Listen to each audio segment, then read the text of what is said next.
Assalamualaikum warahmatullahi wabarakatuh. Semangat pagi peserta pelatihan e-learning standar operasional prosedur (SOP) di Pusdiklat Kementerian Agama. Baik Bapak Ibu sekalian, hari ini kita akan belajar tentang identifikasi judul standar operasional prosedur administrasi pemerintah atau identifikasi judul SOP AP. Perkenalkan, nama saya Siti Kusriah, Widaiswara Pusdiklat Kementerian Agama. Hari ini kita akan belajar tentang bagaimana cara mengidentifikasikan judul SOP AP. Nah, tujuan pembelajaran kita, peserta diharapkan mampu mengidentifikasikan judul SOP AP. Setelah pembelajaran ini, peserta sudah menemukan beberapa judul SOP pada instansi masing-masing. Nah, pembelajaran kita yang pertama adalah bagaimana menilai kebutuhan SOP di instansi masing-masing. Ya, SOP di tempat saya itu butuh apa saja ya? Berapa kira-kira yang diinginkan? Nah, kita bisa menilai, oh ternyata ketika bekerja kita belum ada pedomannya. Oh, ketika bekerja enak menggunakan SOP. Maka perlu dengan SOP untuk kegiatan apa, SOP untuk melaksanakan tugas apa. Nah, selanjutnya identifikasi judul SOP. Setelah tahu kebutuhan-kebutuhan, maka diidentifikasikan.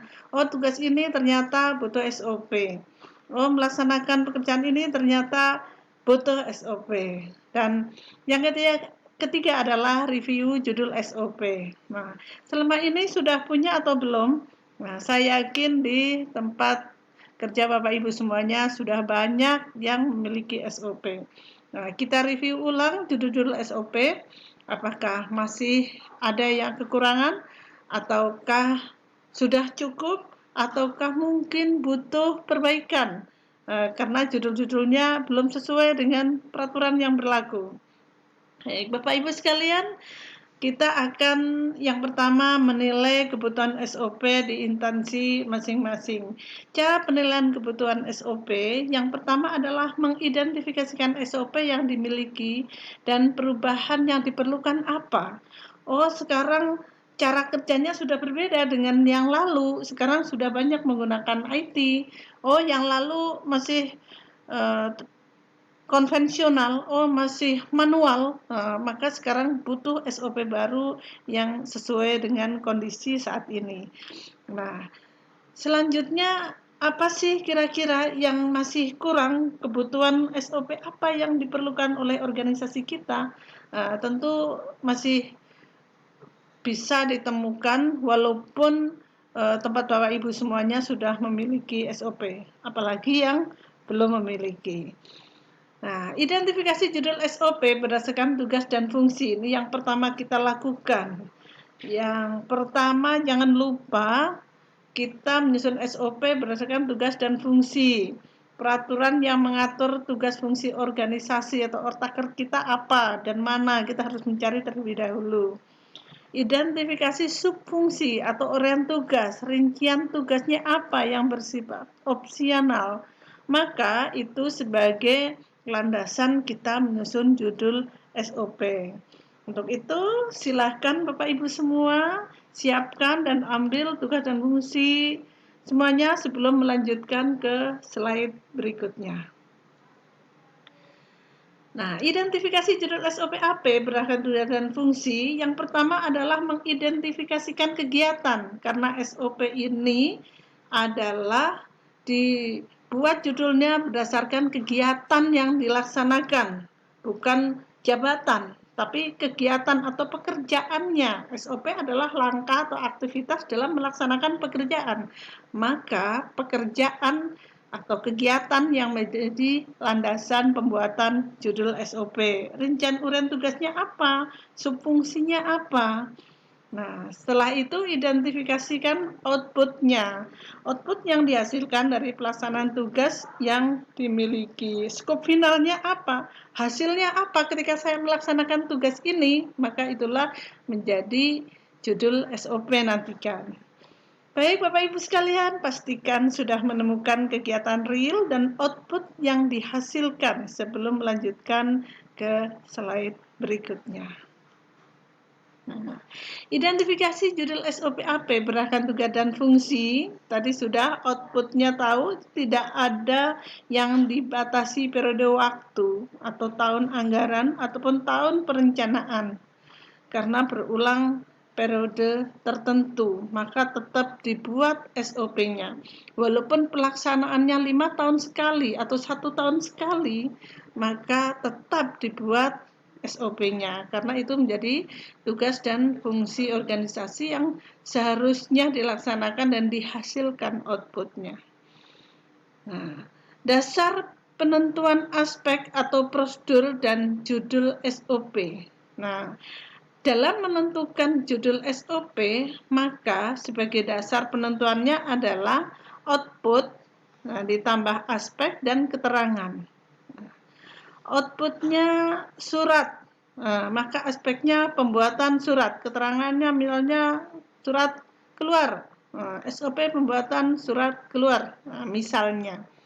Nah, walaupun outputnya 1 tahun sekali, maka tetap dibuat SOP-nya. Tadi ya Bapak Ibu ya. Nah, langkah awal dan strategis untuk mulai penyusunan SOP adalah mengetahui output kegiatan apa. Karena keberhasilan penentuan output akan mempengaruhi keberhasilan penentuan judul SOP dan akan mempermudah langkah identifikasi aktivitas kegiatan atau aktor dan mutu baku SOP. Jadi yang paling pertama adalah output pekerjaan yang biasa saya lakukan apa, maka akan mengetahui judul SOP-nya, ditambah aspek dan keterangan. Identifikasi aspek yaitu fungsi-fungsi manajemen yang akan menjelaskan proses lebih lanjut. Misalnya penyusunan, pelaksanaan, pembuatan, pendistribusian, pelaporan, dan masih banyak lagi yang lainnya. Nah, merumuskan judul adalah langkah awal dan strategis untuk mulai penyusunan SOP. Peta kerja, kata kerja diawali dengan P dan akhiran an. Misalnya, menyusun, tapi di dalam judul menjadi penyusunan. Melaksanakan menjadi pelaksanaan. Membuat jadi pembuatan, dan lain sebagainya. Jadi, diawali dari kata kerja dengan P dan akhiran an. Nah, ini contoh dari pengisian formulir lembar identitas. Bapak Ibu, mari kita ambil laptop masing-masing atau buku catatan, kita akan praktek bersama. Pastikan Bapak Ibu semuanya yang pertama sudah mengetahui tugas dan fungsi Bapak Ibu semuanya. Dianjurkan untuk mengidentifikasi output final sebagai judul SOP final nanti. Output final adalah aspek judul SOP final.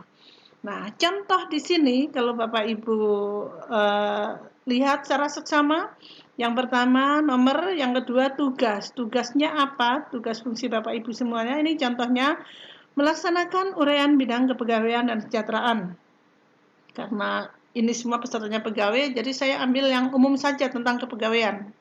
Fungsinya melaksanakan urusan kegiatan kepegawaian dan kesejahteraan, bagian-bagian ya.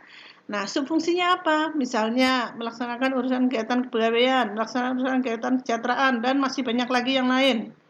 Output yang dihasilkan apa? Nah, ini laporan kehadiran pegawai. Ini yang akan menjadi judul SOP nanti, melihat outputnya. Surat usulan kenaikan pangkat, daftar gaji, pembayaran gaji pegawai.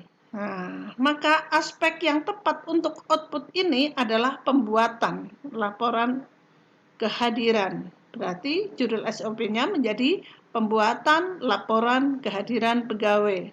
Dan seterusnya. Misalnya pembayaran gaji pegawai berarti pelaksanaan pembayaran gaji pegawai.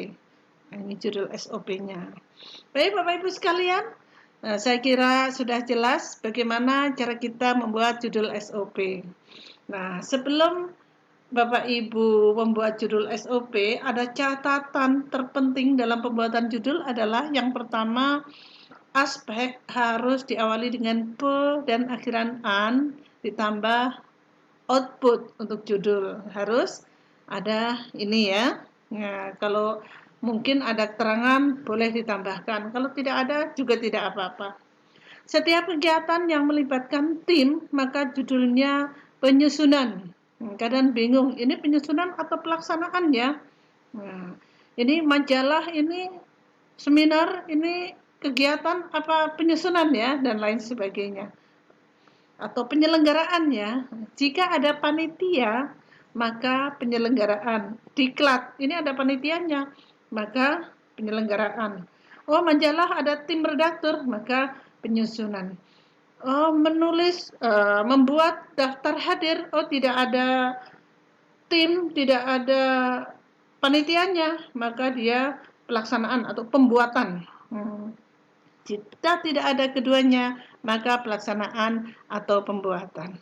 Nah, Bapak Ibu sekalian, selamat mencoba, sukses untuk semuanya. Nanti hasilnya bisa dikumpulkan sebagai tugas akhir kita. Nah, pesan saya mendata dan review jumlah judul SOP berdasarkan hasil identifikasi, dan hasil identifikasi judul didiskusikan dengan atasan dan rekan kerjanya. Baik, terima kasih. Kesimpulannya, bagaimana judul yang berkualitas? Sesuaikan judul dengan tugas dan fungsi. Yang kedua, tentukan output atau kegiatan, aktor pelaksana, dan mutu baku SOP-nya.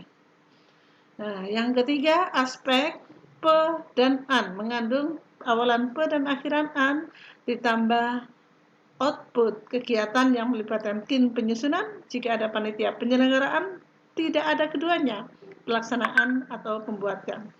Silahkan disesuaikan. Sekian, terima kasih atas perhatiannya. Jika ada yang kurang jelas, kita bisa ketemu di live chat atau diskusi di LMS atau di e-learning group kita. Terima kasih. Assalamualaikum warahmatullahi wabarakatuh.